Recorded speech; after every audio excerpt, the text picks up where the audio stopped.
ఎవరైతే అవసరతలో ఉన్న వారికి సహాయం చేస్తారో, కష్టాల్లో ఉన్న వారికి సహాయం చేస్తారో, బీదలుగా ఉన్న వారికి ఎవరైతే సహాయం చేస్తారో, మీ సహాయం వ్యర్థము కాలేదు, మీ కష్టం వ్యర్థము కాలేదు. ఈ విషయాన్ని గమనించాలి. అవసరతలో ఉన్న వారికి మీరు సహాయం చేస్తున్నారు కదా, బట్టలు లేని వారికి మీరు బట్టలు ఇస్తున్నారు కదా, తిండి లేని వారికి కాస్త మీరు కలుగున్న దాంట్లో సహాయం చేస్తున్నారు కదా. మీ బంధువుల్లోనే, నీ కుటుంబ సభ్యుల్లోనే ఎవరో పడిపోయారు, ఆర్థికంగా పడిపోయారు, రోగాల బారిన పడి హాస్పిటల్ పాలయ్యారు. నీకు కలిగిన చేతనైన సహాయం నువ్వు చేస్తున్నావు కదా. ఈరోజు నీకు ఒక శుభవార్త, అది వ్యర్థంగా పోదు, ఖచ్చితంగా తిరిగి నీ యొద్దకు వస్తుంది.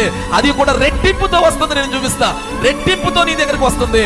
నీ ఆహారము నీళ్ళ మీద వేయము, చాలా రోజులైన తర్వాత అది నీకు కనబడుతుంది. ఈ రోజు నువ్వు సహాయం చేయము. ఈ రోజు నువ్వు పైన ఉన్నావు. కొంతమంది గట్టు కింద ఉన్నారు, లోయలో పడిపోయారు, నూతులో పడిపోయారు, బావిలో కూరుకుపోయారు, ఊబిలో కూరుకుపోయారు. ఇప్పుడు పైనున్న నీవు సహాయం చేస్తే ఆ కింద పడిపోయిన వారిని పైకి లేవనెత్తితే అది నీ జీవితంలో, నీ బిడ్డల జీవితంలో ఎప్పటికీ పోదు అని వాక్యం సెలవిస్తుంది. అన్నాడు, బీదలను కటాక్షించువాడు ధన్యుడు.